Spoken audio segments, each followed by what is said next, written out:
Time था 10 मई 2025 का और जगह थी यूपी के बलिया का सिकंदरपुर। जब एक 50 साल की महिला पुलिस के पास पहुंचती है और जाकर पुलिस वालों को बताने लगती है कि जनाब कल की ही बात है, उसका पति अपनी बेटी को लेने के लिए गया था, लेकिन वो वहां पर पहुंचता ही नहीं जहां पर कि उसकी बेटी उसे मिलने वाली थी। हार थक कर उसकी बेटी अपने आप अकेले ही घर पर वापस आ जाती है और अपनी आकर माँ से पूछने लगती है कि उसके पिता ने तो ये बात कही थी कि वो उसे लेने के लिए आने वाले हैं, तो वो तो वहां पर थे ही नहीं। तो पहले तो इनका ये अंदाजा था कि जरूर उन्हें कोई ना कोई और ज्यादा इंपॉर्टेंट काम रहा होगा।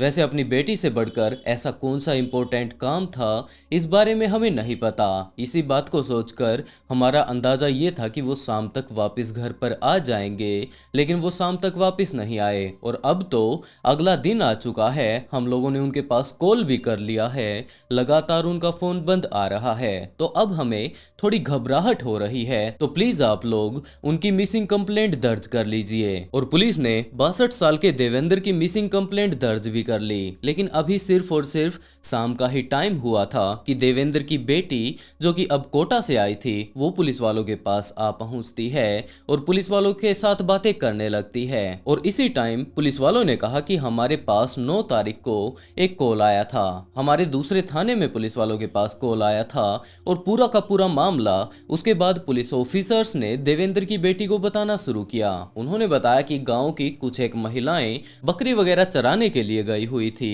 जब वो वहां पर जंगल जैसे इलाके में जब अपनी बकरियों को चरा रही थी, तो उनमें से एक महिला ने एक थैली को देखा जो कि बिल्कुल नई थी और उसके दिमाग में ये बात आती है कि इतनी नई सी थैली इस तरीके से सामान से भरकर यहाँ पर कौन रख कर चला गया होगा। तो एक्साइटमेंट के चलते वो उस पन्नी को खोलने लगती है। इस टाइम वहां पर 2 से 3 महिलाएं और भी मौजूद थी, लेकिन ये महिला अपने आप को रोक नहीं पाई कि आखिरकार इसके अंदर ऐसी क्या चीज रखी है। वो उस थैली को खोल देती है, लेकिन जैसे ही उसने उस थैली को खोलकर उसके अंदर की चीज को देखा तो उसका कलेजा दहल जाता है। वो चीखने लगती है, चिल्लाने लगती है और उस मंजर को देखकर मानो वो बेहोश होने की स्थिति में पहुंच चुकी थी। वहां पर आसपास में जो बाकी महिलाएं थी वो भागकर इसके पास आती हैं कि आखिरकार इसने ऐसा क्या देख लिया। और जब उन महिलाओं ने उस थैली के अंदर देखा तो उन्होंने भी चिल्लाना शुरू कर दिया।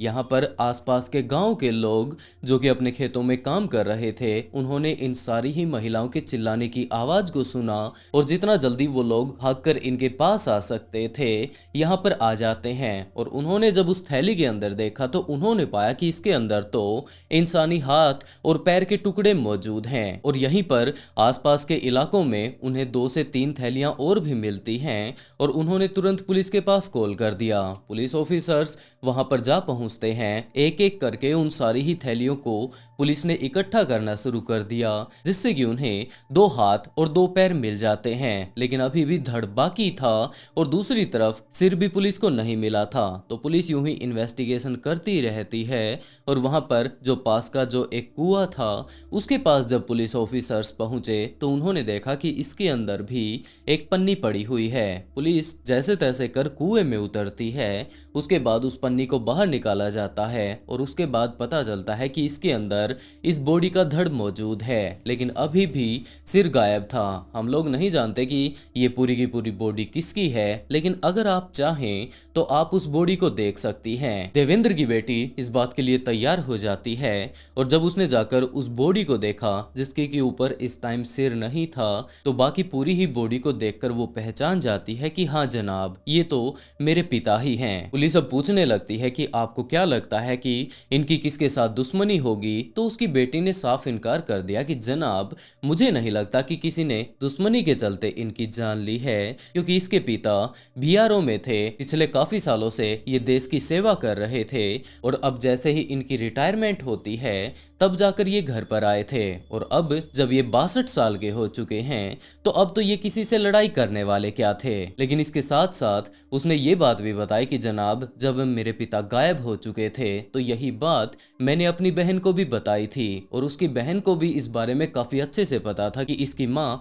माया का अफेयर किसी और के साथ चल रहा है। वैसे भी इसकी माता पिता के बीच लड़ाई होती रहा करती थी, तरह तरह की ये लोग एक दूसरे के ऊपर इल्जाम लगाने की कोशिश किया करते थे क्योंकि देवेंद्र को अपनी पत्नी के इस अफेयर के बारे में पता था। तो हो सकता है उसके पिता के गायब होने के पीछे उसकी माँ का ही हाथ हो। तो तुम ऐसा करो, सीधा का सीधा पुलिस स्टेशन जाओ, वहां पर जाकर पुलिस ऑफिसर्स को सारी ही बातें डिटेल से बता दो। तो मैं आप लोगों को ये बातें बताने के लिए आई थी कि इस तरीके से एक टाइम में इसकी माँ का अफेयर चला करता था। आज के टाइम में ये खुद तो बाहर रहती है, अपनी माँ के बारे में इसे ज्यादा कुछ नहीं पता, लेकिन इस अफेयर के चलते इसके और इसके पिता के बीच काफी बार लड़ाइयां हुआ करती थी। तो मैं तो सिर्फ आपको इतना ही बताने के लिए आई थी, लेकिन यहाँ पर जो ये बॉडी मिली है ये भी उसके पिता की ही है। तो अब तक पुलिस को कोई अंदाजा नहीं था कि यहाँ पर क्या हुआ होगा, किसने इसे मारा होगा, लेकिन एक अब सस्पेक्ट के ऊपर पुलिस वालों की नजर थी,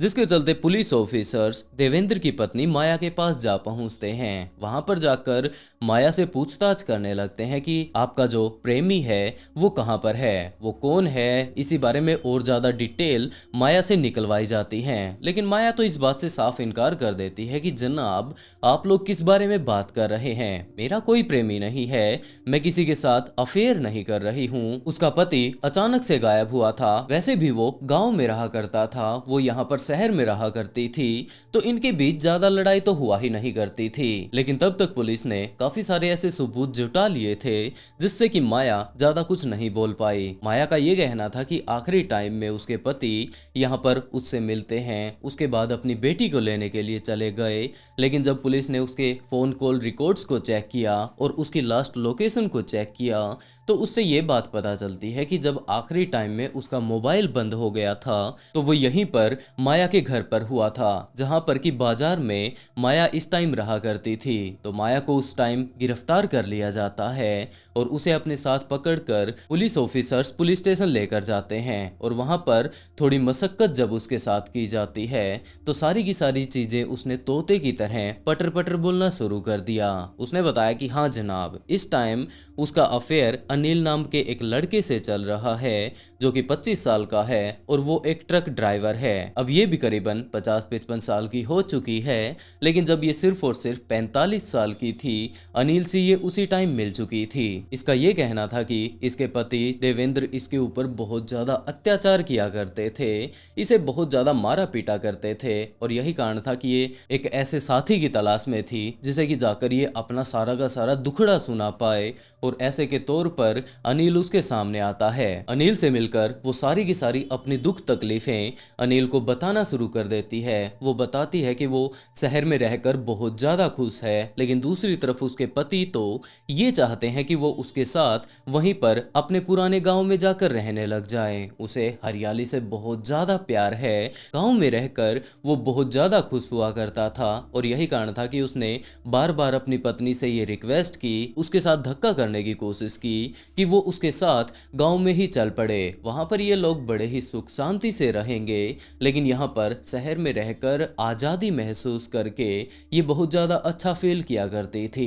पहले तो ये सिर्फ और सिर्फ शहर में नॉर्मली रहा करती थी, लेकिन बाद में इसका अफेयर अनिल के साथ हो जाता है और उसे पता चल चुका था कि अब अगर ये गांव में चली जाती है तो ये दोबारा कभी अनिल से मिल ही नहीं पाएगी। गांव का माहौल कुछ इस तरीके का होता है कि कोई भी अनजान व्यक्ति अगर किसी घर में आता है, बार बार अगर वो आता है तो गांव का कोई ना कोई सदस्य उसे देख ही लेगा और उसके बाद देवेंद्र को जाकर बता देगा कि भाई एक अनजान व्यक्ति हर रोज तुम्हारे घर पर आता है। तो माया ने साफ साफ इनकार कर दिया कि मैं कहीं पर भी नहीं जाने वाली हूँ। इसी बात को लेकर देवेंद्र और माया के बीच काफी बार लड़ाई हुआ करती थी। देवेंद्र इस टाइम रिटायर हो चुका था, वो जाकर अपने गांव में ही रहने लगता है, अपने गांव वाले मकान में, लेकिन अभी भी माया शहर में ही रहा करती थी। इस टाइम तक इनके 4 बच्चे हो चुके थे। सबसे बड़ी बेटी इनकी जयपुर में जॉब कर रही थी, दूसरी बेटी नोएडा में जॉब कर रही थी, तीसरी बेटी नेट की तैयारी कर रही थी,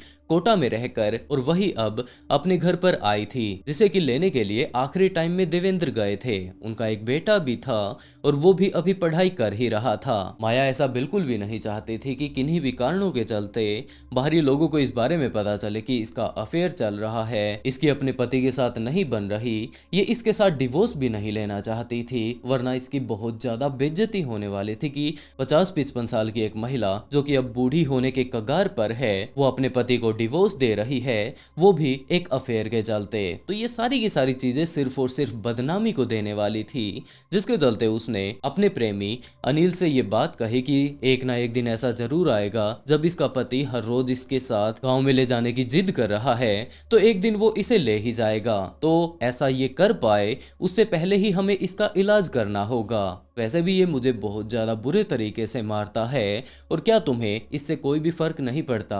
अनिल एक दिन बहुत ज्यादा इस बात के लिए तैयार हो जाता है, उसे गुस्सा आ चुका था और उसी दिन से इन्होंने प्लानिंग बनानी शुरू कर दी और तकरीबन ये प्लानिंग 1 महीना पहले ही बन चुकी थी। माया ने बताया कि 9 तारीख को उसकी बेटी कोटा से वापस आने वाली है और उसे लेने के लिए जरूर उसके पति ही जाने वाले हैं। वैसे तो मैं भी जाकर ला सकती हूँ, लेकिन अगर वो अपने पति को बोल देती है तो उसके पति अब काफी दिनों बाद अपनी फैमिली से मिल रहे हैं, वो अपनी बेटी को लेने के लिए जाने के लिए तैयार हो जाएंगे और उसी टाइम से इन्होंने मिलकर ये तैयारी करनी शुरू कर दी थी। और जैसे ही 9 मई का टाइम आता है तो माया ने अपने पति देवेंद्र को कॉल करके ये बात कही कि हमारी बेटी आ रही है, तो क्या तुम उसे ले आओगे। देवेंद्र इस बात के लिए मान जाता है, लेकिन इसके साथ साथ माया ने यह भी कहा कि सिर्फ तुम अकेले मत चले जाना, वो भी उनके साथ चलने वाली है। देवेंद्र इस बात के लिए भी खुश था और उसके बाद जैसे ही वो माया के घर पर पहुंचता है अपनी गाड़ी लेकर कि चलो हमारी बेटी आने वाली है,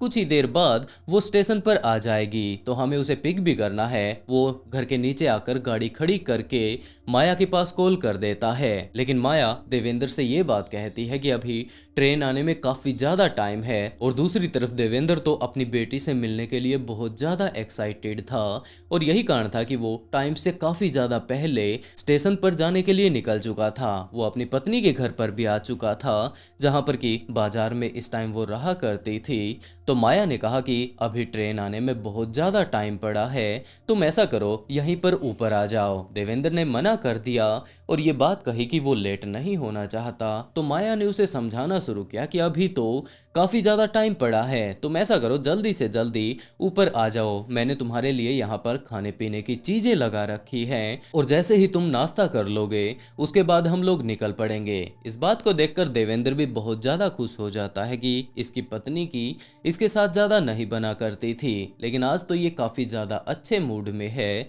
तो चलो इसी के साथ चलकर थोड़ी देर बैठ जाता हूँ। उसके बाद तो हमें अपनी बेटी को लेने के लिए जाना ही था, लेकिन देवेंद्र को इस बारे में नहीं पता था कि यहाँ पर सिर्फ और सिर्फ उसकी पत्नी नहीं, जबकि इसके साथ साथ इसका प्रेमी अनिल भी है और अनिल अपने साथ ट्रक पर काम करने वाले एक दूसरे दोस्त मिथिलेश को भी अपने साथ लेकर आया था। एक और बंदा जो कि इनके गांव का ही था, सतीश, उसे भी वो अपने साथ लेकर आया था। ये लोग अपने साथ चाकू वगैरह लेकर आए थे और जैसे ही देवेंद्र ऊपर पहुंचता है तो उसके लिए खाने की सारी व्यवस्था की गई थी। उसे पीने के लिए एक कोल्ड ड्रिंक दी जाती है, लेकिन उसे इस बारे में नहीं पता था कि इस कोल्ड ड्रिंक के अंदर नींद की दवाई मिलाई गई है। जैसे ही उसने वो कोल्ड ड्रिंक खत्म की तो कुछ ही देर बाद वो बेहोश हो जाता है और उसके बाद अनिल, मिथिलेश और सतीश सामने आते हैं। इन चारों ही लोगों ने मिलकर इसे सबसे पहले काफी सारे चाकू मारे, उसके बाद इसके सिर को इसके धड़ से अलग कर दिया जाता है और इसके हाथों और पैरों को भी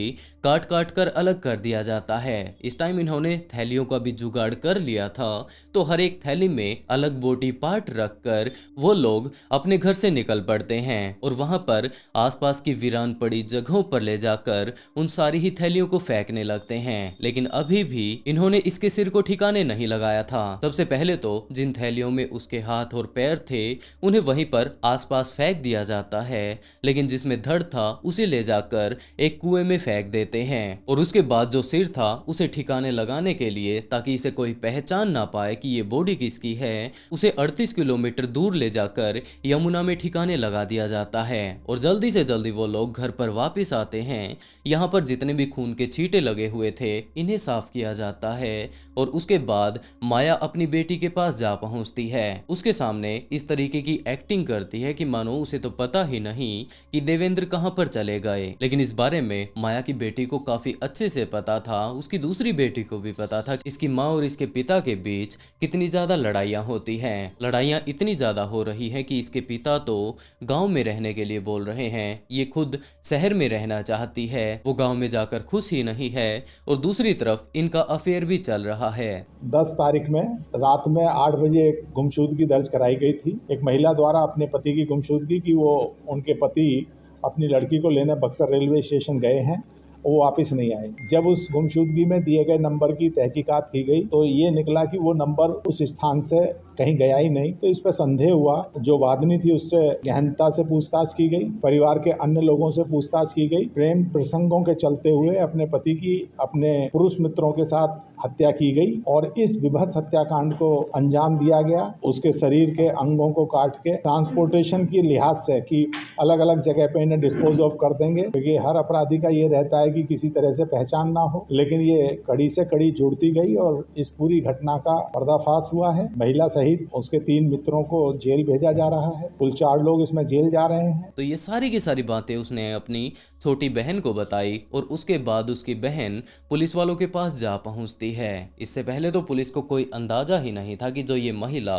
यहाँ पर रोते हुए चिल्लाते हुए यहाँ पर आई है, इतनी ज्यादा रिक्वेस्ट कर रही है कि उसके पति को जल्दी से जल्दी ढूंढ दिया जाए, इसी ने अपने प्रेमी के साथ मिलकर कुछ इस तरीके से उसे मार डाला होगा। वैसे भी उसकी उम्र बहुत ज्यादा हो चुकी थी, लेकिन शायद उसके जो अंदर की हवस थी वो अभी तक शांत नहीं हुई थी, वो उसे कंट्रोल नहीं कर पा रही थी और शायद यही कारण था कि वो अपने से 20 से 25 साल छोटे एक लड़के के साथ अफेयर चलाती है और उस लड़के ने भी पता नहीं इस महिला के अंदर क्या देखा। अगर उसके अंदर इतनी ही ज्यादा ठरक भरी हुई थी तो उसे शादी ही कर लेनी चाहिए थी। इस तरीके से एक शादीशुदा महिला से या फिर हम लोग कहें एक बूढ़ी महिला से उसे अफेयर नहीं करना चाहिए था, जिसके चक्कर में फंसकर उसने एक बेगुनाह की जान ले ली। इतना ज्यादा भयंकर तरीके से उस बेचारे व्यक्ति को उन्होंने मार डाला। वैसे दोस्तों, आप लोग इस घटना के बारे में क्या कहना चाहेंगे, खास तौर पर माया के बारे में और उसके प्रेमी अनिल के बारे में? क्योंकि देवेंद्र तो सिर्फ और सिर्फ एक शांत जिंदगी चाहता था और ऐसे लोगों को क्या सजा मिलनी चाहिए? आप लोग अपनी राय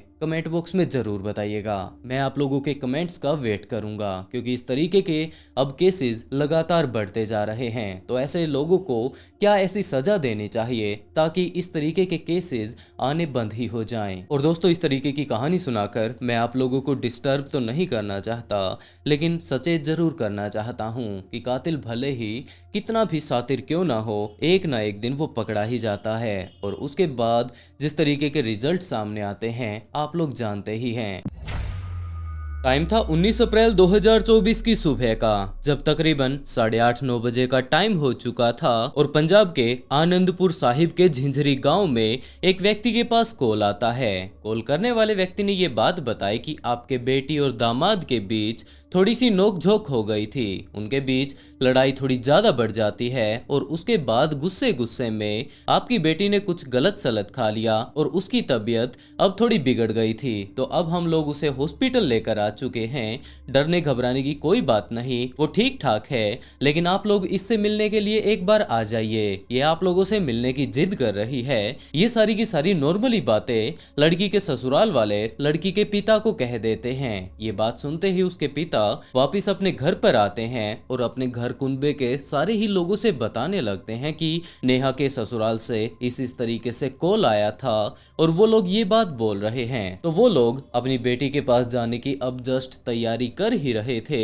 कि इतनी ही देर में दोबारा से लड़की के ससुराल से फोन आ जाता है और वो लोग पूछने लगते हैं कि क्या आप लोग यहाँ के लिए निकल चुके हैं। और इसी बात को सुनकर लड़की के पिता बहुत ज्यादा घबरा जाते हैं कि इतनी ज्यादा क्या क्रिटिकल सिचुएशन उनकी बेटी की हो चुकी है कि इनके ससुराल वाले बार बार इनके पास कॉल कर रहे हैं। 19 ਤਰੀਕ ਸਾਨੂੰ ਰਾਤ ਨੂੰ 9 ਵਜੇ ਫੋਨ ਆਂਦਾ, 8:30 9 ਵਜੇ। ਉਹ ਲੜਕੇ ਦੇ ਜਿਹੜਾ ਤਾਇਆ ਜੀ ਸਾਨੂੰ ਗੱਲ ਕਰਦੇ ਆ, ਉਹ ਕਹਿੰਦੇ ਵੇ ਬੱਚੇ ਆਪਸ ਵਿੱਚ ਲੜ ਪਏ ਨੇ ਤੇ ਅਸੀਂ ਪੰਜੈਰਾ ਲੈ ਕੇ ਉਹਦਾ ਟ੍ਰੀਟਮੈਂਟ ਕਰਾਇਆ। ਡਾਕਟਰ ਨੇ ਉਹਨਾਂ ਨੂੰ ਕਿਹਾ ਵੀ ਇਹਨੇ ਕੁਝ ਖਾ ਲਿਆ ਹੈ, ਹੁਣੇ ਆਏ ਆ, ਕਹਿੰਦੇ ਹੁਣ ਤੁਹਾਡੀ ਕੁੜੀ ਹੈ ਜਿਹੜੀ ਉਹ ਠੀਕ ਹੈ। ਮਤਲਬ ਫੋਨ ਕਰਦਾ, ਉਹ ਕਹਿੰਦਾ ਵੀ ਤੁਸੀਂ ਕਿੱਥੇ ਪਹੁੰਚ ਗਏ, ਤੁਸੀਂ ਆਏ ਨਹੀਂ ਹੈ। ਅਸੀਂ ਕਿਹਾ ਵੀ ਇਤਨੀ ਜਲਦੀ ਵੀ ਕਿਹਾ ਹੈ ਵੀ ਇੰਨੀ ਛੇਤੀ ਕਿੱਥੇ ਆਉਣਾ, ਸਾਨੂੰ ਕੋਈ ਸਾਧਨ ਕਰਕੇ ਜਾਂ ਮਤਲਬ ਵਿਚੋਲਿਆਂ ਨੂੰ ਨਾਲ ਲੈ ਕੇ ਆ ਤਾਂ ही गल होनी है। और वो लोग जल्द से जल्द अपनी बेटी के पास पहुंच जाना चाहते थे। वो लोग वहां पर जा भी पहुंचते हैं, लेकिन लड़की के ससुराल में पहुंच लेने के बाद लड़की के भाई ने जब पहली नजर में अपनी बहन को देखा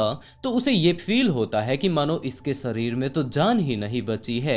वो उसे हिलाने डुलाने की कोशिश करता है, इनके परिवार वालों से बातें करने की कोशिश करता है, लेकिन लड़की के ससुराल वालों में से सिर्फ उसका पति इस टाइम वहां पर मौजूद था। उसके पूरे के पूरे परिवार के लोग इधर उधर चले जाते हैं। लड़की का भाई लड़की को थोड़ा हिला डुलाकर उससे बात करने की कोशिश करता है तो लड़की अपने भाई की तरफ देखती है। तब उसके भाई की जान में जान आती है कि चलो कम से कम इसकी बहन ठीक ठाक तो है, और ये बात देखते ही वो लोग तुरंत उसे हॉस्पिटल के लिए लेकर निकल पड़ते हैं। इस टाइम लड़की के ससुराल वालों की तरफ से कोई भी उसके पिता के साथ नहीं जाता है, सिर्फ उसका पति उसके साथ गया था। वहां पर जाने पर डॉक्टर्स ने जब उसे इमरजेंसी में पहुंचाया और उसका जाकर चेकअप करना शुरू किया तो डॉक्टर्स का ये कहना था कि आप लोगों ने बहुत अच्छा किया कि इस लड़की को आप लोग टाइम से यहाँ पर ले आए, क्योंकि अगर इसे लाने में थोड़ी सी भी देर हो जाती, 10 या 15 मिनट आप लोग यहाँ पर लेट पहुंचते तो हो सकता है ये अपनी जान गंवा देती।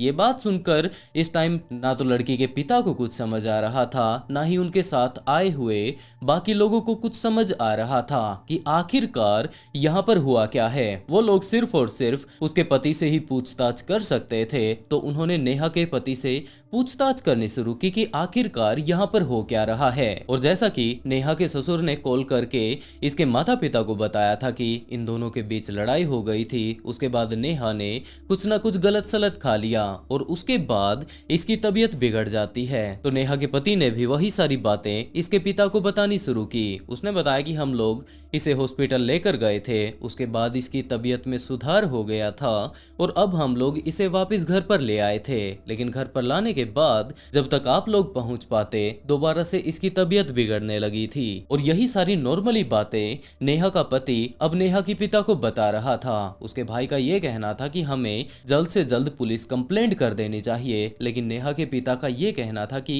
अगर हम लोग पुलिस कंप्लेंट में अगरते हैं तो अच्छे से हम लोग हमारी बेटी के ऊपर ध्यान नहीं दे पाएंगे। सबसे पहले ये आराम से ठीक हो जाए, उसके बाद हम लोग पुलिस कंप्लेंट भी कर देंगे। इन्होंने जो कुछ भी किया है वो सारी ही बातें हमारी बेटी हमें डिटेल से बता देगी। और दूसरी तरफ इस टाइम तक डॉक्टर इमरजेंसी रूम से बाहर आ चुका था और उसने नेहा के पिता को ये बात बताई कि इसके शरीर में काफी ज्यादा मात्रा में जहर गया हुआ था। हम लोगों ने इसके शरीर से तकरीबन 1.5 बोतल जहर निकाल लिया है। अब हम लोगों ने जहर तो निकाल लिया है, लेकिन अभी भी वो खतरे में है। और इस घटना के कुछ ही देर बाद नेहा अपनी जान गंवा देती है। और अब तो जब डॉक्टर्स उसके पूरे ही बॉडी चेकअप करने लगते हैं, तब तक पुलिस वालों को भी इन्फॉर्म कर दिया गया था।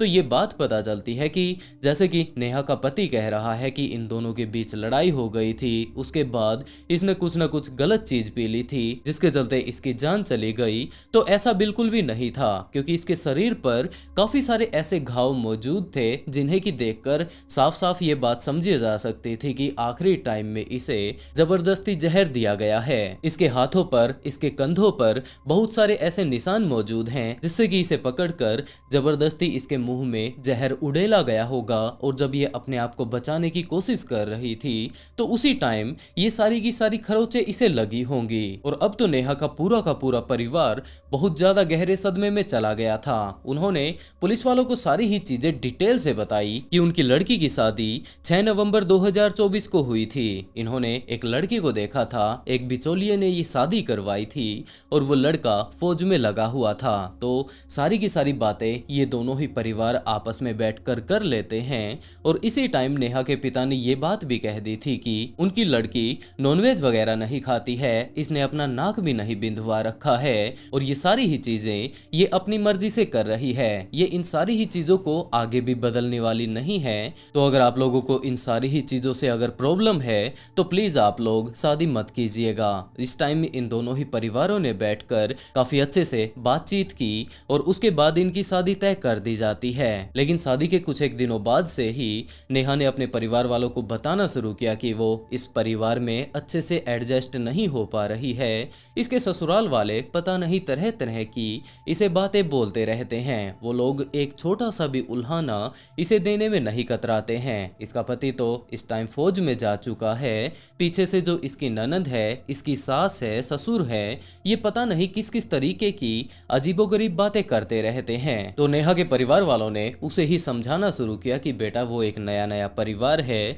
वहां पर तुम्हें एडजस्ट होने में थोड़ा टाइम लगेगा। और नेहा अपनी तरफ से पूरी की पूरी कोशिश भी कर रही थी इस परिवार में एडजस्ट होने के लिए। उनके परिवार वालों का ये कहना था कि यह लड़की नॉनवेज नहीं बनाती है, ये नहीं करती है, वो नहीं करती है। और नेहा का ये मानना था कि अगर इसके ससुराल वाले ऐसे हैं तो कोई बात नहीं, कम से कम इसका पति तो इससे बहुत ज्यादा प्यार करता ही है। जब वो वापिस यहाँ पर आ जाएगा, क्योंकि इस टाइम वो फौज में गया हुआ था, वो आर्मी में लगे हुए थे, तो वो उनके साथ ही चली जाएगी और उसके बाद सारा का सारा मामला ठीक हो जाएगा। लेकिन उसे नहीं पता था कि जब इसका पति आएगा उसके बाद क्या होने वाला है। क्योंकि जब इसका पति वापस अपनी छुट्टी पर घर पर वापस आता है तो उसका तो ये कहना था कि जब तक वो शाम को वापस नहीं आ जाता, क्योंकि अब वो छुट्टी पर आया हुआ है तो वो बाहर भी जाता रहेगा, तो वो शाम को जब तक वापस नहीं आ जाता इसे किचन से ही बाहर नहीं निकलना है, इसके लिए खाना वगैरह तैयार करना है। और जब तक रात हो जाने के बाद वापस ये घर पर आकर खाना ना खा ले, ये किचन से बाहर नहीं निकलेगी, ना ही ये जाकर सोएगी। और उसके बाद जब ये खाना खा लेगा तब ये बाहर निकल पाएगी। ये बात सुनकर उसे भी अजीब लगने लगता है। लेकिन अभी भी नेहा को पूरा का पूरा विश्वास था कि एक ना एक दिन ऐसा जरूर आएगा जब इसके ससुराल वाले इसे समझेंगे, इसका पति इसे समझेगा। और उसके बाद जिस तरीके से कि इसने अपने सपने सजो रखे हैं कि इसका एक ससुराल होगा, इससे बहुत ज्यादा प्यार करने वाला एक पति होगा, वो सारी की सारी चीजें होने वाली हैं। ਬੈਠਾ ਚੁੰਨੀ ਵੈਸੇ ਹਾਂਜੀ ਮੇਰੇ ਹਸਬੰਡ ਮੈਨੂੰ ਕਹਿੰਦੇ ਕੀ ਕਹਿੰਦੇ? ਕਿ ਤੁਸੀਂ ਇੰਸਟਾਗ੍ਰਾਮ ਚਲਾਉਂਦੇ ਆ। ਮੈਂ ਕਿਹਾ ਨਹੀਂ, ਮੈਂ ਨਹੀਂ ਚਲਾਉਂਦੀ। ਮੈਂ ਕਿਹਾ ਫਿਰ ਮੈਂ ਉਹਨਾਂ ਨੇ ਮਤਲਬ ਮੈਨੂੰ ਖੁਦ ਦੱਸਿਆ ਕਿ ਹਾਂ ਮੈਂ ਤੇ ਚਲਾਉਂਦਾ ਹੈ। ਮੈਂ ਕਿਹਾ ਕੋਈ ਨਹੀਂ, ਤੁਸੀਂ ਚਲਾ ਲਿਓ, ਮੈਂ ਪਿੱਛੇ ਬਹਿ ਜਾਊਂਗੀ। ਪਿੱਛੇ ਬਹਿ ਜਾਊਂਗੀ। लेकिन इसके ये ख्वाब ही रहने वाले थे, क्योंकि अब तो कभी कभार इसकी सास हुई या फिर इसकी ननंद हुई इसे घर पर ही पीटना शुरू कर दिया करती थी। ये चीज नेहा के लिए बिल्कुल अजीब थी कि आखिरकार इन लोगों को दिक्कत ही क्या है। पहले ये लोग मुझे काफी ज्यादा अजीबो गरीब उल्टी सीधी बातें कहा करते थे, लेकिन तो अब तो इन्होंने मुझे मारना भी शुरू कर दिया है। और इसका मेन कारण ये था कि अब उनके अंदर लालच बढ़ चुका था। वो तरह तरह की नेहा से डिमांड किया करते थे कि वो दहेज में क्या लेकर आई है। चलो कोई बात नहीं, अगर अभी तक नहीं लेकर आई तो कम से कम अब आगे तो ला ही सकती है। इसी तरीके की वो उससे बातें किया करते थे। और नेहा के परिवार वाले भी उन्हें कितना दहेज देते, इनकी तो लगातार भूख बढ़ती ही जा रही थी। तो नेहा के दिमाग में यही बात आई कि अगर वो इनकी सारी ही ख्वाहिशों को पूरा नहीं कर पा रही है तो थोड़ा सा टॉर्चर वो सहन कर लेती है। उसके बाद हो सकता है ये अब इनके परिवार की सदस्य बन चुकी है, तो एक टाइम ऐसा भी आएगा जब ये लोग इसे प्यार करने लगेंगे। लेकिन ये टॉर्चर अब लगातार बढ़ता जा रहा था। एक टाइम ऐसा था जब नेहा ने साफ इनकार कर दिया था कि वो अपनी जिंदगी में कभी भी अपना नाक नहीं बिंधवाएगी। लेकिन अब उसके जब ससुराल वालों का लगातार टॉर्चर बढ़ता जा रहा था तो उन्होंने उसका नाक भी बिंधवा दिया। लेकिन उनके लालच की भूख अभी भी यूं की यूं बरकरार थी, जिसके चलते वो लोग बार बार उसे ये बात कहा करते थे कि आखिरकार तुम शादी के बाद हमारे यहाँ पर लेकर ही क्या आई हो, तो कोई बात नहीं, तुम ये चीज ले आओ, वो चीज ले आओ। और इसी तरीके के काफी सारे उल्हाने वो लोग नेहा को दिया करते थे। नेहा ये सारी ही बातें अपने माता पिता को बताया करती थी। लेकिन दूसरी तरफ उसके माता पिता का ये अंदाजा था कि शायद अभी शुरुआत का टाइम है, उनकी बेटी अच्छे से वहां पर एडजस्ट नहीं हो पा रही है। और एक दिन ऐसा जरूर आएगा जब वो अच्छे से वहां पर कंफर्टेबली रहने लगेगी, इसके परिवार के लोग इसे समझने लगेंगे। और वैसे भी हम लोगों ने शादी में कोई कमी नहीं छोड़ी थी। शादी से पहले नेहा बहुत ज्यादा खुश थी अपनी शादी को लेकर, अपने ससुराल को लेकर। उसने अपने पति के साथ काफी सारे सपने सजो रखे थे, लेकिन वो सारे के सारे सपने अब शायद सपने ही रह जाने वाले थे, क्योंकि ये लोग तो इसे काफी ज्यादा बुरे तरीके से टॉर्चर कर रहे थे। मारने पीटने में ये कोई भी कमी नहीं छोड़ रहे थे।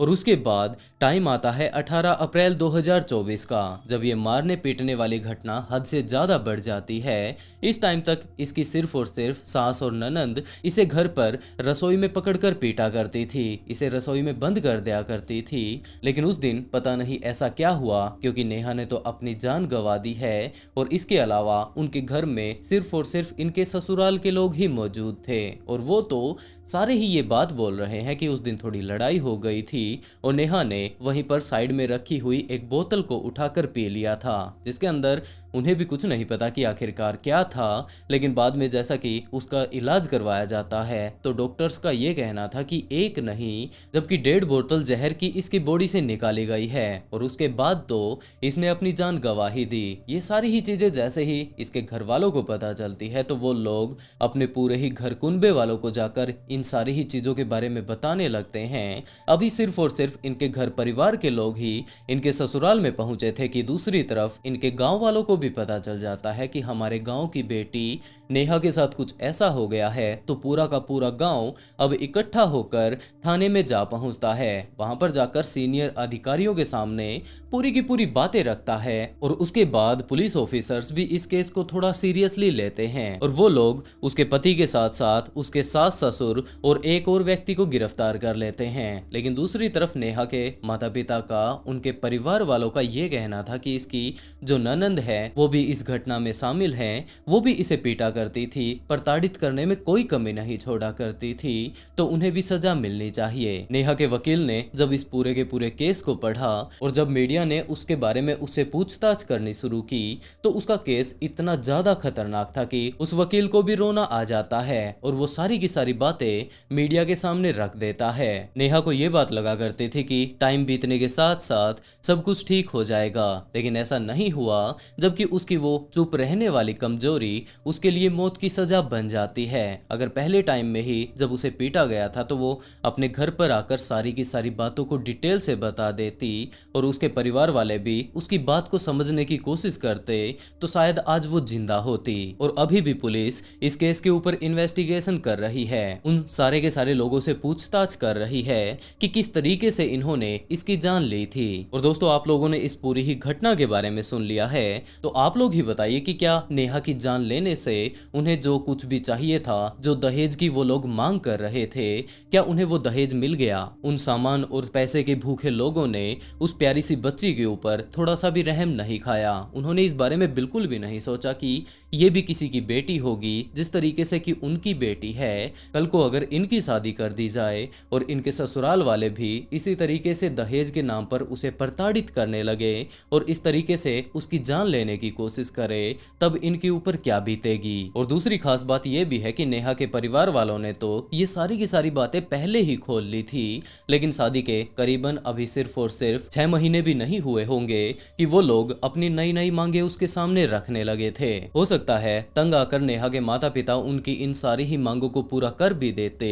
तो क्या आप लोगों को लगता है कि इनकी ये सारी ही मांगे यहीं पर रुकने वाली थी? क्योंकि उन्हें पैसे अगर मिलना शुरू हो जाते, उनकी मांगे पूरी हो जाती, सामान जो जो वो डिमांड कर रहे थे वो अगर उन्हें मिल जाते, तो क्या गारंटी है कि वो लोग आगे से अपनी और डिमांड नेहा के परिवार वालों के सामने ना रखते? ये भूख लगातार उनकी बढ़ने ही वाली थी। वैसे भी अगर किसी को कोई सामान खरीदना है, उसने सपने देख रखे हैं कि मेरे पास कोई ऐसी चीज हो, वैसी चीज हो, तो उसे खुद मेहनत करनी चाहिए, पैसा कमाना चाहिए और उसके बाद खुद ही वो चीज खरीद लेनी चाहिए। क्योंकि इस तरीके से अगर वो लगातार किसी और से मांगता रहेगा तो उससे काम नहीं चलेगा। और वैसे भी अगर उनकी इतनी ही ज्यादा इच्छाएं थी कि हमारे घर में ये होना चाहिए, वो होना चाहिए, तो उनका बेटा जॉब लगा हुआ था तो उन्हें उसे ही बोलना चाहिए था। और जॉब भी अगर ना लगा हुआ होता तो या तो एडजस्ट कर लेना चाहिए था या फिर खुद मेहनत करके कम से कम इतना तो पैसा वो लोग कमा ही सकते थे कि खुद का तो पालन पोषण कर ही पाए। या फिर उस लड़की के परिवार के ऊपर वो लोग पूरे तरीके से डिपेंड हो चुके थे कि लो भाई, हम तो आकर आप लोगों की चौखट पर बैठ चुके चुके हैं, अब इन गरीबों का भला करते रहो। और दोस्तों, आज मैं ना तो लाइक के बारे में बात करने वाला हूँ, ना ही शाउट आउट के बारे में बात करने वाला हूँ। बस आप लोगों से इतनी ही रिक्वेस्ट है कि इस वीडियो को जितना हो सके ज़्यादा से ज़्यादा शेयर करें, ताकि और लोगों को पता चले कि नेहा के साथ क्या हुआ है और दहेज के भूखे लोगों ने कितना ज़्यादा बेरहमी से एक प्यारी सी लड़की की जान ले ली। टाइम था 2 अगस्त 2023 का और जगह थी राजस्थान के भीलवाड़ा का नरसिंहपुरा, जब एक महिला भागी भागी अपने भतीजे के पास जाती है और उसे बताने लगती है कि उसकी बेटी आज बकरी चराने के लिए गई थी, लेकिन अभी तक सारी की सारी बकरियां वापस आ चुकी हैं, लेकिन उसकी बेटी वापस नहीं आई। कुछ ऐसा हुआ था कि उसके चाचा को किन्हीं कारणों के चलते अपनी रिश्तेदारी में जाना पड़ गया और पीछे से जब इसकी बकरियां भूखी रह रही थी तो पहले ही उसके चाचा इसकी बेटी को बताकर जा चुके थे कि आज तो वो बकरियां चराने के लिए नहीं जा सकते, तो उनकी बेटी ही यहाँ पर पास के जंगल में जहाँ पर कि वो बकरियां चराने के लिए जाते हैं वहां पर बकरियों को घुमा लाए। इस बात के लिए इनकी बेटी तैयार भी हो जाती है। वो सुबह ही बकरियां लेकर निकल चुकी थी, लेकिन अब दोपहर के करीबन 3 बजे का टाइम हो चुका था जब सारी की सारी बकरियां वापिस आ गई, लेकिन उसकी बेटी वापिस नहीं आई। उसे पहले थोड़ी चिंता होने लगती है। सबसे पहले तो उसने ध्यान ही नहीं दिया,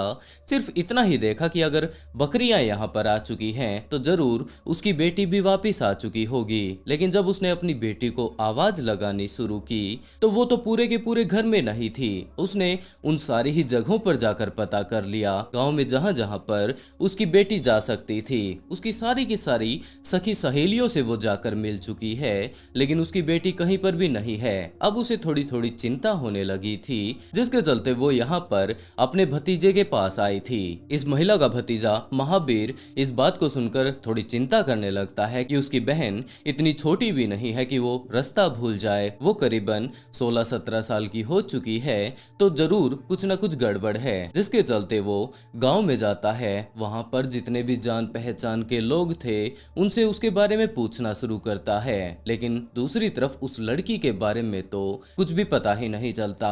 और आखिर में जहां पर वो बकरियां चराने के लिए जाया करती थी, महावीर अपनी चाची को लेकर उसी तरफ निकल पड़ता है। उस पूरे के पूरे जंगल को उन्होंने छान मारा। वो तकरीबन 5-5:30 बजे उसे ढूंढने के लिए निकले थे।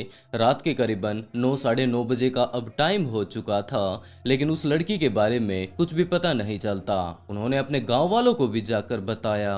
गांव वाले भी इसी बारे में आपस में बातें कर रहे थे, एक दूसरे के साथ डिस्कशन कर रहे थे कि कहां पर वो जा सकती है और जिस तरीके से कि वो लोग इस महिला की मदद कर सकते थे वो लोग मदद करने की कोशिश भी करते हैं। गांव के काफी सारे लोग इसी तरीके से बातें करते करते उस लड़की को ढूंढने के लिए निकल पड़ते हैं, लेकिन अब तो अंधेरा होने लगा था। रात के करीबन 9-9:30 बजे का टाइम हो चुका था। उस लड़की का कुछ भी अता पता नहीं मिलता है और आखिर में हार थक कर महावीर ने अपनी चाची से ये बात कही कि हमें पुलिस में जाकर उसकी कंप्लेंट कर देनी चाहिए। अगर पुलिस वाले उसे ढूंढते हैं तो वो जल्द से जल्द मिल जाएगी। वो लोग पुलिस स्टेशन जा भी पहुंचते हैं और वहां पर जाकर पुलिस वालों को सारी ही चीजें डिटेल से बताने भी लगते हैं, लेकिन उस टाइम पुलिस ऑफिसर्स, अब रात का तो टाइम हो ही चुका था और शायद वो लोग इस कंप्लेंट को दर्ज भी नहीं करना चाहते थे, जिसके चलते पहले तो उन्होंने इस बारे में कहना शुरू किया कि क्या आपके पास उस लड़की का कोई फोटो वगैरह है। तो उस महिला ने अपनी बेटी का आधार कार्ड पुलिस वालों को दे दिया और उसके बाद उन्होंने मांगना शुरू किया कि उसकी 10th की आप लोग मार्कशीट हमें दे दीजिए, ये दे दीजिए, वो दे दीजिए। इस तरीके के वो लोग उनसे डॉक्यूमेंट्स मांग रहे थे जो कि वो महिला अवेलेबल नहीं करवा पाई। महावीर भी इस बात को समझ चुका था कि ये लोग सिर्फ और सिर्फ टाइम पास कर रहे हैं, तो वो अपनी चाची को लेकर खुद ही वापस उसी जंगल की तरफ निकल पड़ता है कि हो सकता है किसी न किसी अवस्था में अब उसे उसकी बहन मिल ही जाए। तो वो लोग वहां पर अगले काफी देर तक जब यूं ही ढूंढते रहते हैं, जिन जगहों पर उसके जाने की कोई आस ही नहीं थी वो लोग वहां पर भी जा पहुंचते हैं। तो इसी तरीके से ढूंढते ढूंढते करीबन रात के जब 2 बज चुके थे तो उन्हें पता चलता है कि यहाँ पर गांव के थोड़ी दूर 5 भट्टियां लगी हुई है। यहाँ पर कोयला तैयार किया जाता है, ईंटों से इन भट्टियों को तैयार किया गया है और इनमें से एक भट्टी के अंदर इस टाइम आग जल रही है। तो ये चीज थोड़ी अजीब थी क्योंकि ये जो मौसम था इस टाइम भट्टियां नहीं चला करती थी, पूरे तरीके से शांति वो रहा करती करती थी और इस टाइम इनके अंदर आग जलना ये बात थोड़ा अजीब थी। तो महावीर और उसकी चाची उसी की तरफ जाने लगती हैं, उन भट्टियों की तरफ। और जब वो लोग उस तरफ जा रहे थे तो इसी बीच उसकी चाची ने महावीर से ये बात कही कि बेटा मुझे यहाँ पर एक चप्पल मिली है। उन्होंने जस्ट नीचे एक चप्पल को देखा और जैसे ही उसे उठाकर चेक करना शुरू किया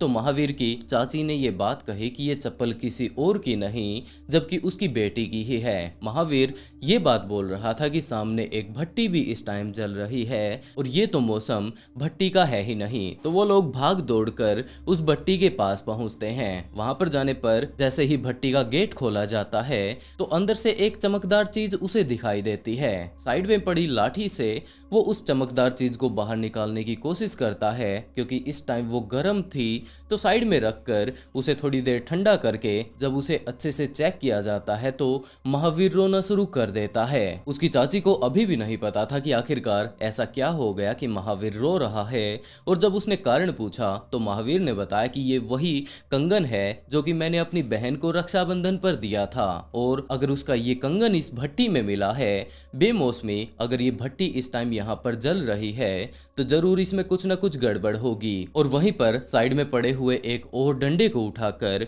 वो उस आग को कुरेलने लगता है। उसे जब वो अच्छे से चेक कर रहा था तो उसे पता चलता है कि यहाँ पर एक हाथ भी मौजूद है। वो उस हाथ को बाहर निकालता है और उसकी चाची को जब दिखाता है तो उसकी चाची पहचान जाती है कि ये हाथ किसी और का नहीं जबकि उसकी बेटी का ही है। ये सारी की सारी चीजें जब उन्हें पता चलती है तो उसकी चाची ने ये बात कही कि हमें दोबारा से पुलिस के पास जाना चाहिए, लेकिन महावीर ने कहा कि शायद ही पुलिस हम लोगों के ऊपर ध्यान देगी, हमें सबसे पहले गांव के प्रधान के पास जाना चाहिए। हो सकता है थोड़ी बहुत सिफारिश लगाकर वही पुलिस वालों को यहाँ पर बुला लें। तो वो लोग रात के करीबन अब 2-2:30 बजे का टाइम हो चुका था, भागे भागे प्रधान के घर पर जाते हैं। वहां पर जाकर दरवाजा खटखटाने लगते हैं। प्रधान जब बाहर आता है कि इतनी रात को आखिरकार किसको क्या प्रॉब्लम है, तब तक वहां पर उनके आस पड़ोस वाले भी इकट्ठा हो चुके थे, क्योंकि महावीर और उसकी चाची काफी ज्यादा बुरे तरीके से रो रहे थे। तो सारे के सारे लोग इस टाइम आपस में बातें कर रहे थे कि आखिरकार इन्हें क्या हुआ। अच्छे से वो लोग महावीर को भी जानते थे, उसकी चाची को भी जानते थे, एक ही गांव के ये लोग थे। तो गांव का प्रधान अपने घर से जैसे ही बाहर आता है तो महावीर ने पूरी की पूरी कहानी के बारे में डिटेल से प्रधान को बता दिया कि कुछ इस तरीके से आज उसकी बहन बकरियां चराने के लिए गई थी, वो वापिस ही नहीं आई, सारी की सारी बकरियां आ चुकी थी। उसके बाद उसकी चाची इसके पास आती है और किस तरीके से वो लोग पुलिस वालों के पास गए थे। पुलिस ने तो कोई मदद नहीं की, अब वो लोग खुद ही अपनी बहन को ढूंढ रहे थे। तो कुछ इस तरीके से ये कंगन और ये हाथ मिला था। 8-9 बजे के बीच में मेरी बहन यहाँ बकरी लेके खेत पर आई और 3 बजे हमने साले बकरी वगैरह वापस आ गई, वो नहीं आई। उसके बाद हम परिवार वालों ने ढूंढना शुरू कर दिया उसको। 7 बजे तक कोई पता नहीं लगा। 8 बजे फिर वापस हम गांव से फिर वापस जंगल में आए ढूंढने के लिए, फिर भी पता नहीं चला। फिर रात को 10-11 बजे जैसे ये कार बिल्डिंग भट्टी चल रही थी, उसमें 4 भट्टी बंद थी, 3-4 भट्टी बंद थी और एक भट्टी चल रही थी, उसमें फुल आग लग रही थी। हमने वो आग के द्वारा पास में जाके देखा तो उसके अंदर कड़ा वगैरह हड्डी वगैरह ये मिला। हमारे को शंका हो गई, इसके अंदर डाल के जला दिया। पहले तो प्रधान को भी विश्वास नहीं होता है कि ये हाथ उसी लड़की का होगा, लेकिन जब उन लोगों ने बताया कि ये कंगन भी जो कि इसके भाई ने जन्मदिन पर उसे गिफ्ट किया था ये भी वहीं पर मिला है, तो अब प्रधान भी कंफर्म हो चुका था कि ये हाथ उसी लड़की का रहा होगा। और उसके बाद प्रधान भी पुलिस वालों के पास जा पहुंचता है। इनके अलावा काफी सारे और भी लोग अब गांव के पुलिस वालों के पास जा पहुंचते हैं। पुलिस वालों ने तहकीकात करनी शुरू की, जहां पर कि उस लड़की को महावीर के अनुसार आखिरी टाइम में मारकर जला दिया गया था। तो पुलिस वालों ने वहां पर इन्वेस्टिगेशन करते करते पूछताछ करनी शुरू की कि आखिरकार ये सब भट्टी किसकी है। और इसी टाइम एक नाम सामने आता है और वो था रंगलाल का। पुलिस ऑफिसर्स रंगलाल के पास जाते हैं और उससे पूछताछ करनी शुरू करते हैं। और इसी तरीके से इन्वेस्टिगेशन करते करते पुलिस वालों को काफी सारी चीजों के बारे में पता चल भी जाता है। दरअसल इस केस के पीछे रंगलाल नहीं जबकि इसके दोनों ही बेटे कन्हैया और कालू थे। पुलिस ने कन्हैया और कालू को दोनों को ही गिरफ्तार कर लिया और शक के बिहाफ पर 7 और लोगों को भी गिरफ्तार कर लिया। कोठी घटना है, एक बच्ची का मर्डर करके उसको जलाने की सूचना मिली थी। कुछ अलामत मौके वारदात पे मिले हैं।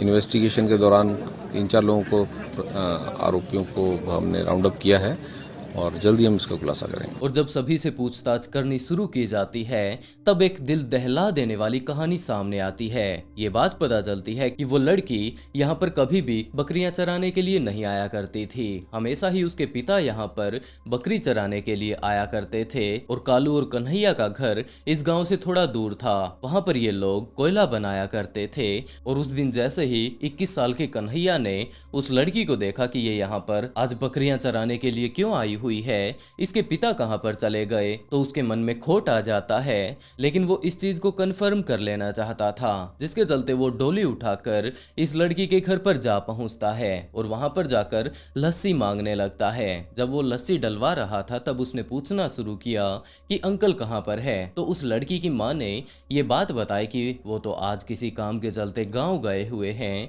और यही कारण है कि उनकी बेटी को बकरियां चराने के लिए जाना पड़ा। तो अब ये इस बात को लेकर कंफर्म हो चुका था कि उस लड़की की मदद के लिए कोई भी नहीं आने वाला है। वो तुरंत वापस अपने घर पर आता है, लस्सी का डोलू वहीं पर रख देता है और उस लड़की के पास जाकर छेड़खानी करनी शुरू कर देता है। उस 16-17 साल की लड़की ने उसे धमकाना शुरू किया।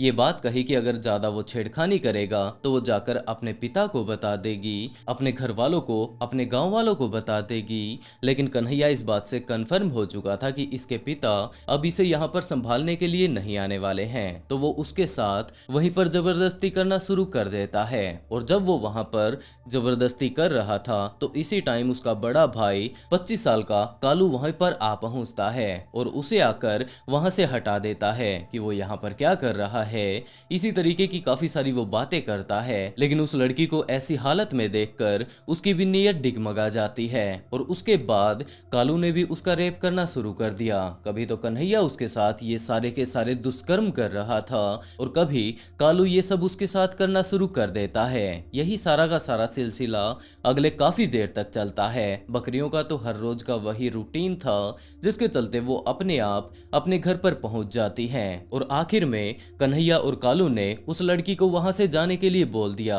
लेकिन ये बात उन्होंने साफ साफ कह दी थी कि अगर वो घर पर जाकर किसी को कुछ भी बताएगी तो वो इसे जान से मार डालेंगे। इसके साथ साथ इसके घर वालों पर भी दिक्कत आ सकती है। वो सोच समझकर घर पर जाए और उसके बाद अगर अपने घर वालों को बता देती है तो इस बारे में भी पहले ही सोच ले। लेकिन वो लड़की साफ साफ कालू और कन्हैया से ये बात कह देती है कि वो अपने पिता को इन सारी ही चीजों के बारे में बताएगी, गांव के प्रधान को बताएगी और उसके बाद इनके गांव वाले इन्हें बिल्कुल भी नहीं बख्शने वाले हैं। लेकिन इस बात को लेकर अब वो दोनों ही भाई बहुत ज्यादा घबरा चुके थे, जिसके चलते उन्होंने दोबारा से उसे वहीं पर पकड़ लिया और दुष्कर्म करना शुरू कर दिया। अब दोनों ने ही ये बात कर ली थी कि अगर हम लोग इसे जिंदा छोड़ देते हैं तो जरूर आगे चलकर ये हमें फंसवा सकती है और उसके बाद जो हमारा हाल होगा वो तो हम लोग काफी अच्छे से जानते ही हैं। तो कन्हैया ने उसके दोनों ही हाथों को पकड़ा और उसे घिसटाते हुए वो उस भट्टी की तरफ लेकर जाने लगते हैं। इसी टाइम कालू की पत्नी वहां पर आ जाती है और जब उसने आकर ऐसी हालत में इस लड़की को देखा तो उसे कुछ भी समझ नहीं आता कि आखिरकार ये लोग कर क्या रहे हैं। और कालू ने सारी की सारी चीजें अपनी पत्नी को समझा दी कि कुछ इस तरीके से उनसे थोड़ी गलती हो गई है, लेकिन अगर ये लोग इसे ठिकाने नहीं लगाते हैं तो हमेशा हमेशा के लिए इसे हो सकता है जेल में जाना पड़े। जिसके चलते कालू की पत्नी भी इनकी अब मदद करवाने लगती है। ये लोग काफी सारा कोयला लेकर उस भट्टी में डाल देते हैं जहां पर कि ये लोग कोयला तैयार किया करते थे और ये लड़की भी इस टाइम बहुत ज्यादा चिल्ला रही थी। तो कन्हैया ने जो वो कोयला बनाने वाली लकड़ी वहां पर रखी हुई थी उस लकड़ी को उठाया और इस लड़की के सिर में दे मारा। कन्हैया को कालू को शायद ये बात लग रही थी कि शायद अब ये लड़की अपनी जान गंवा चुकी होगी, लेकिन वो सिर्फ बेहोश हुई थी और वो लोग उस लड़की को जिंदा ही उस चिमनी के अंदर डाल देते हैं, उसके अंदर आग लगा देते हैं और असल में अगर देखा जाए तो उन्होंने इसे जिंदा ही जला दिया था। रात के करीबन 9 साढ़े 9 बजे का टाइम हो चुका था जब ये लोग उस भट्टी में इसे चीन रहे थे। दूसरी तरफ तो इसकी माँ और इसका भाई उस टाइम पुलिस वालों के पास गए हुए थे। लगभग 11-12 बजे तक ये भट्टी यूं ही सुलगती रहती है और उसके बाद कालू और कन्हैया ने आकर इस लड़की की बॉडी को बाहर निकाला और उसके बाद इसके तकरीबन 20 टुकड़े कर लेने के बाद वहीं पर साइड में एक बोरी पड़ी हुई थी, उसके अंदर इसके बॉडी पार्ट्स को भरकर वो लोग यहीं पर पास की एक नदी में बहा देते हैं। उनका अंदाजा ये था कि पूरी तरीके से इन्होंने इस क्राइम सीन को कवर कर लिया है, इसके बॉडी पार्ट्स को ही अगर जलाकर इन्होंने बहा दिया है तो ये तो अब कभी पकड़े ही नहीं जाएंगे। लेकिन उन्हें कोई अंदाजा नहीं था कि आग के कारण इसका एक हाथ और इसका एक जो कंगन है वो इस भट्टी के अंदर ही रह चुका है। जब इस लड़की के साथ ये सारा का सारा दुष्कर्म किया जा रहा था, ये लड़की वैसे तो 50 से 55 किलो की थी, लेकिन जब इन लोगों ने इसे जला दिया ये बिल्कुल जलकर एक कोयला जब बन चुकी थी। सिर्फ और सिर्फ इसके अंदर 8 से 10 किलो वजन रह गया था और उसके बाद इसे उठाकर उस बोरे में भरकर ये लोग ठिकाने लगा आते हैं। लेकिन इन्हें कोई अंदाजा नहीं था कि उस हाथ के चलते वो दोनों ही पकड़े जाएंगे। सबसे पहले तो पुलिस ने भी इस केस के ऊपर कोई खास इन्वेस्टिगेशन नहीं की, लेकिन जब ये केस सोशल मीडिया पर लगातार वायरल होता है, आगे से आगे शेयर किया जाता है, तो आम जनता को इस बारे में पता लगने लगता है और सरकार के ऊपर दबाव बनाया जाता है। और जैसे ही गवर्नमेंट को इन सारे ही कारनामों के बारे में पता चलता है तो उस थाने के सारे अधिकारियों को सस्पेंड और बर्खास्त कर दिया जाता है। एक दूसरे ऑफिसर को इस केस की कमान संभलवाई जाती है और उसके बाद कन्हैया को, कालू को, उसके पिता को, इसी तरीके से टोटल 9 लोगों को गिरफ्तार किया जाता है। और जब इनका केस कोर्ट में चलता है तो तकरीबन 9 महीने का टाइम लगता है। इन सारे ही लोगों के ऊपर पॉक्सो एक्ट लगा हुआ था, लेकिन 18 मई 2024 को कालू और कन्हैया को फांसी की सजा सुना दी जाती है और बाकी जो 7 लोग बचे हुए थे उन्हें बाइज्जत बरी कर दिया जाता है, क्योंकि उनके खिलाफ कोई भी सबूत नहीं मिला था। कालू और कन्हैया का ये कहना है कि हम लोगों ने ऐसा कुछ भी नहीं किया, पुलिस सिर्फ और सिर्फ हमें फंसाने की कोशिश कर रही है, हम लोगों ने इस तरीके का कोई बयान ही नहीं दिया, हम लोगों ने ऐसा कुछ कहा ही नहीं। जबकि पुलिस ने अपनी मनगढ़ंत कहानी बनाकर सिर्फ और सिर्फ हमें फंसाने के लिए ये सारी बात कोर्ट के सामने पेश की है और अपनी फांसी की सजा को रोकने के लिए हाई कोर्ट में उन्होंने अर्जी लगा रखी है और अभी तक वो दोनों जेल में ही है और बाकी 7 लोगों को बरी कर दिया गया है। वैसे दोस्तों, आप लोगों ने इस पूरी ही कहानी को सुन लिया है और जिस तरीके से कि कन्हैया और कालू ये बात बोल रहे हैं कि उन्होंने तो ऐसा किया ही नहीं, तो काफी सारे सवाल ऐसे हैं कि अगर उन्होंने नहीं किया तो किसने किया है? वो भट्टी किसी और की नहीं, वो भट्टियां किसी और के घर के पास नहीं, तो उन्हें कौन यूज करने वाला होगा? ये लोग अपने आप को बचाने के लिए इस तरीके के बेमतलब के बयान दे रहे हैं जिनका कि अब कोई भी फायदा नहीं है। और दोस्तों, आप लोग इस केस के बारे में क्या कहना चाहेंगे? जिस तरीके से कि पुलिस ने अपना काम पहले भले ही अच्छे से ना किया हो, लेकिन बाद में जिन पुलिस ऑफिसर्स को ये केस संभलवाया गया था उन्होंने जो अच्छे से अपनी कार्यवाही की, उसके बाद कोर्ट ने उन्हें जिस तरीके से कि उन्होंने काम किए थे सजा दे दी। आप लोग इन सारी ही चीजों के बारे में क्या कहना चाहेंगे? आप लोग अपनी राय कमेंट बॉक्स में जरूर बताइएगा। और दोस्तों, इस तरीके की कहानी सुनाकर मैं आप लोगों को डिस्टर्ब तो नहीं करना चाहता, लेकिन सचेत जरूर करना चाहता हूँ कि किसी के ऊपर भी हम लोग आंख बंद करके भरोसा नहीं कर सकते कि वो बंदा ठीक है या फिर वो बंदा गलत है। हमें हमेशा ही सचेत रहना चाहिए और अपने साथ साथ अपने परिवार वालों का पूरा ख्याल रखना चाहिए, क्योंकि बाहरी लोगों के ऊपर हम लोग बिल्कुल भी यकीन नहीं कर सकते कि उनके दिमाग में क्या चल रहा है और वो लोग हमारे बारे में क्या सोचते हैं।